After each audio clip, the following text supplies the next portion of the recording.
किसान साथियों राम राम। आशा और उम्मीद करता हूं कि आप सब ठीक ठाक हो। साथियों, आज हम चर्चा करने जा रहे हैं नरमा के ऊपर बेल्ट बीमारी की।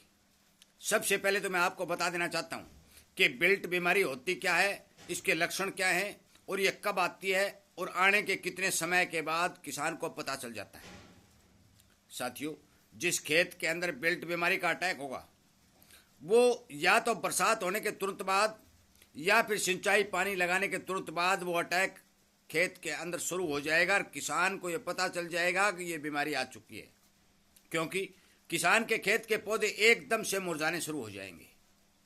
ये मुरझाते क्यों हैं, इस बारे मैं बताने जा रहा हूं कि जो इस बीमारी का प्रकोप बढ़ता है तो पौधे की तमाम जड़ें पौधे को भोजन पहुंचाना बंद कर देती हैं और एकदम से पौधा मुरझा जाता है। एक बात साथियों और बता दूं, यदि इस बीमारी का समय पर इलाज नहीं होता है तो मान के चलो कि समय निकल जाने के बाद इस बीमारी का कोई इलाज नहीं है, यह लाइलाज बीमारी है। इसी तरह की जानकारी मैं किसानों तक लगातार पहुंचा रहा हूं। नई नई बीमारियां जो फसलों में आ रही हैं उनके लक्षण, बचाव और दवाई तक किसानों को वीडियो के माध्यम से बता रहा हूं और इसीलिए आपसे विनय निवेदन करता हूं कि आप इस चैनल के साथ जुड़िए ताकि आपको एक एक बात स्पष्ट तौर के ऊपर बताई जा सके और अपनी फसल को बीमारियों से आप समय पर बचा सकें।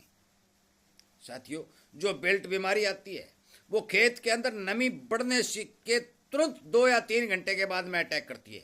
चाहे बरसात हो जाए या फिर सिंचाई पानी लगा दिया जाए तो मान के चलो कि बेल्ट बीमारी ने अटैक शुरू कर दिया है। जिस खेत में आएगी 3 घंटे में आपको मुरझाते हुए पौधे दिखाई देंगे। अब बात करते हैं इसके इलाज की। साथियों, मैं संपूर्ण तौर पर बता देना चाहता हूं कि यदि समय पर इसका इलाज नहीं होता है, समय निकल जाता है, तो इस बीमारी का कोई इलाज नहीं, लाइलाज बीमारी है। सबसे पहले तो मैं बता देना चाहता हूं कि जिन किसान साथियों को अपने खेत में बेल्ट बीमारी आने की आशंका रहती है और ये वो हो सकता है कि पिछले साल वो बीमारी आई हो या फिर दूसरे किसान साथियों के पड़ोस के अंदर किसी खेत में बीमारी आई हो, इस बात की यदि आशंका है तो आप खेत के अंदर पानी लगाते समय 80% WP वाली सल्फर का छिट्टा लगाने के बाद पानी लगाएं। बरसात के समय भी आप बरसात होने से पहले इसको छिड़क सकते हैं। मेरा कहने का सीधा मतलब है कि ये जो दवा है, ये जो सल्फर है, ये कंटैक्ट फंगिसाइड का काम करती है और ये जब तक पौधे की सारी जड़ों तक नहीं पहुंचेगी तब तक इसका रिजल्ट दिखाई नहीं देगा। ये बात नोट करने वाली बात है, क्योंकि कुछ किसान भाई यदि नमी वाली जमीन में छिट्टा लगा देंगे और पौधे की जड़ों तक ये दवाई नहीं पहुंचेगी तो उसका कोई रिजल्ट आपको नहीं मिलेगा। तो इसलिए सबसे पहले तो मैं आपको आगाह करना चाहता हूं कि जिस किसान को अपने खेत के अंदर बेल्ट बीमारी आने का खतरा दिखाई देता है वो 80% WP जो फंगिसाइड के रूप में सल्फर आती है, 3 किलो की पैकिंग आती है, उसका छिड़काव करने के बाद पानी लगाएं। अब दूसरी बात, यदि बरसात हो चुकी है और आशंका भी नहीं थी बीमारी आने की, बीमारी आ भी गई है क्योंकि पानी लगाने के तुरंत 2-3 घंटे बाद में आपको दिखाई दे रही है, तो आपको इस बीमारी का तुरंत प्रबंध करके इसके अंदर कोबाल्ट क्लोराइड की स्प्रे डालनी पड़ेगी। और ये स्प्रे डालने के लिए आपको केवल 24 घंटे के अंदर अंदर यदि कोबाल्ट क्लोराइड की स्प्रे पौधे के ऊपर डाल दी जाती है तो पौधा दोबारा जीवित हो जाता है, क्योंकि ये एक ऐसा खतरनाक जहर है।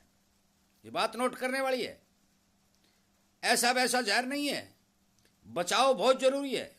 ये एक इतना भयंकर जहर है कि यदि किसी के संपर्क में आ गया तो मान के चलो कि वो सारा का सारा सिस्टम चौपट हो जाएगा। इसकी स्प्रे करते समय सावधानी बेहद जरूरी है और इसकी डोज भी मैं आपको बता दूं, 1 ग्राम कोबाल्ट क्लोराइड 100 लीटर पानी में आ जाएगा।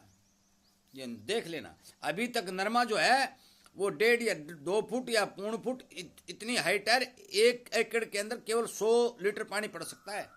इसलिए इस बात का ध्यान रखें कि 1 ग्राम की डोज ही डालें। लाल रंग का होगा और इसका प्रभाव 24 घंटे के अंदर अंदर यदि स्प्रे हो जाती है तो फिर बेहद देखने को मिलेगा। यदि लेट में आप 2 दिन या 3 दिन या 4 दिन बाद में स्प्रे करते हैं तो इस स्प्रे का प्रभाव भी इस बीमारी के ऊपर नील दिखाई देगा। इस स्प्रे का इस बीमारी में कोई फायदा नहीं होगा। साथियों, मेरा आपसे विनय निवेदन है कि जिन जिन किसान भाइयों के खेतों में बिल्ट आने की समस्या है, आने की संभावना है, आशंका है, तो वो पानी लगाते समय फंगिसाइड सल्फर 80% का प्रयोग जरूर करें। और यदि आ भी जाती है तो तुरंत प्रभाव से कोबाल्ट क्लोराइड 1 ग्राम 100 लीटर पानी में मिला करके अपने खेत में स्प्रे करें। आपका पौधा दोबारा से जीवित होकर चलने लग जाएगा। परंतु यदि समय निकल जाएगा तो फिर इस स्प्रे का भी कोई रिजल्ट नहीं होगा। मैं ये बात पहले बता चुका हूँ कि बिल्ट एक भयानक बीमारी नरमा के अंदर एक ऐसी आती है कि समय निकलने के बाद इस बीमारी का कोई इलाज नहीं है। ये एक लाइलाज बीमारी है। साथियों, ये वीडियो आपको सावधान और सचेत करने के लिए बनाया गया है और मैं उम्मीद करता हूं कि ये वीडियो हर किसान तक पहुंचाएंगे, क्योंकि चौटाला साइड के अंदर इस बीमारी ने अपने पैर पसारने शुरू कर दिए हैं। ये वीडियो मैं बना रहा हूं, उसमें महेंद्र सिंह जी चौटाला से मेरे पास फोन आया। उन्होंने अपने नरमा की फोटो पे भेजी और उस समय मेरे को याद आया कि अब जो बरसाती सीजन चल रहा है और जो खेतों के अंदर नरमा को सिंचाई पानी दिया जा रहा है, उसके हिसाब से अनुकूल वातावरण होने के कारण ये बीमारी नरमा के अंदर फैलनी शुरू हो चुकी है। इस बीमारी को रोकने का तरीका, इस बीमारी से निजात पाने के लिए जो स्प्रे मैंने बताई, वो स्प्रे और सल्फर का प्रयोग करके आप इससे कुछ हद तक बचाव पा सकते हैं। और यदि कोई किसान भाई अग्रेसित है तो मान के चलो कि अपने खेत की फोटो खींच करके फौरन कृषि विशेषज्ञों के पास जाकर के यदि कोई नई दवाई इस बीमारी को रोकने के लिए प्रभावी बाजार में मिलती है तो उस दवाई का इस्तेमाल करें। परंतु साथियों, एक बात नोट कर लें, दोबारा फिर बता रहा हूं, इस बीमारी का कंट्रोल करने के लिए आपके पास दिनों का नहीं घंटों का समय होता है। यदि आप 24 घंटे के भीतर भीतर इसके अंदर दवा दारू जो कुछ भी स्प्रे कर सकते हैं तो ये बीमारी काबू आ सकती है। समय निकलने के बाद पूर्णतया पौधे की रगों को डैमेज होने के बाद पौधे को दोबारा नहीं चलाया जाएगा।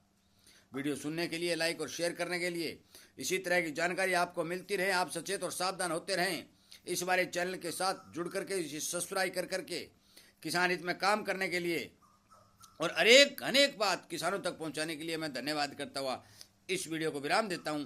उम्मीद करता हूं कि आप इस तरह के जो खतरे किसान के सामने आ रहे हैं उनसे निपटने के लिए 24 घंटे तैयार रहेंगे और अपने खेत की निगरानी पल पल की जारी करते रहेंगे। जय हिंद।